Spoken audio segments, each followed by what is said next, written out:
রামপুরহাট চিনো? রামপুরহাট চিনো ভাই? ওখানে বাড়ি। আর মুর্শিদাবাদ জঙ্গিপুর বাপের বাড়ি। আমার ভয় নাই ভাই, কেন ভয় করব?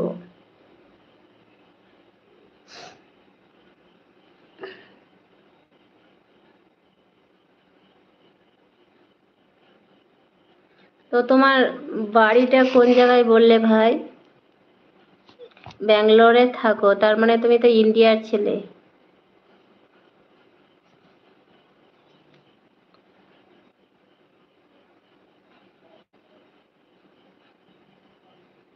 তো আমি সব জায়গা চিনি, আচ্ছা তাই।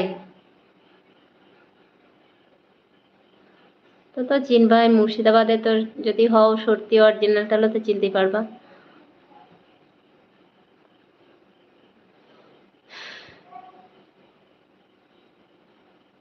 তো তুমি ব্যাঙ্গালোরে কাজ করো, তার মানে তুমি আমাদের পশ্চিমবাংলারই ছেলে আছো। বাংলা কথা বলছো যখন, তখন আমাদের পশ্চিমবাংলার ছেলে। তো তোমার বাড়ি কোথায় ভাই বলো?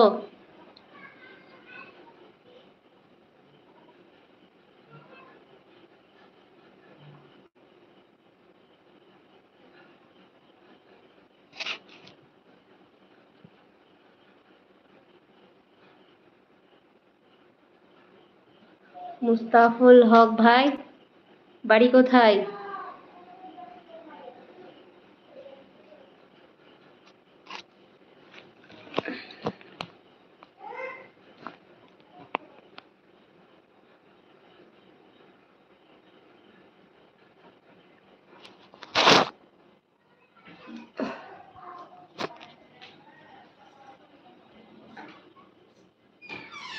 কটা বাজে?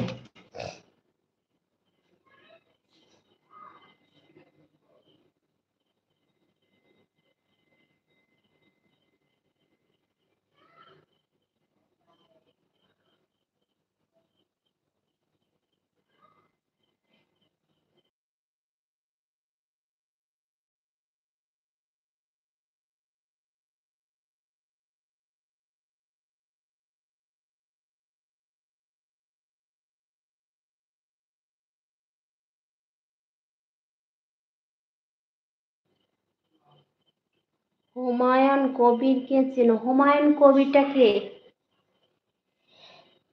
আলহামদুলিল্লাহ, আমি বুঝতে পারলাম না ভাই এটা।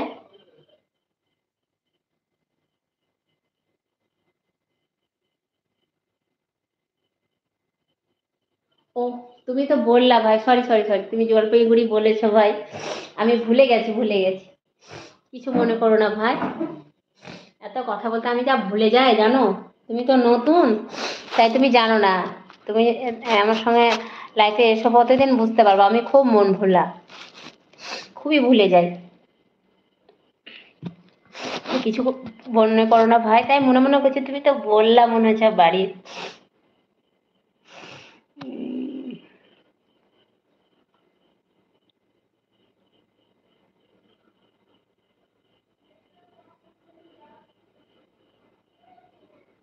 বল।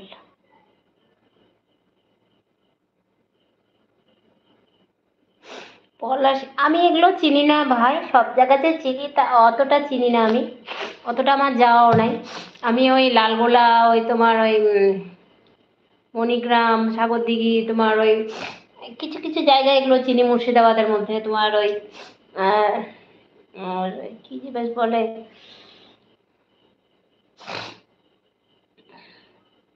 আহ, ঔরঙ্গাবাদ, ধুলিয়ান, তারপরে তোমার এদিকে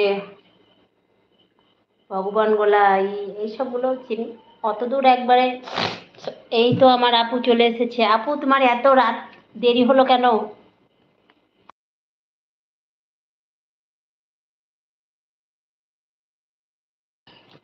আপু, ওয়ালাইকুম আসসালাম ওরহমতুল্লাহ কাতু। আপু আলহামদুলিল্লাহ ভালো আছি, তুমি কেমন আছো বলো?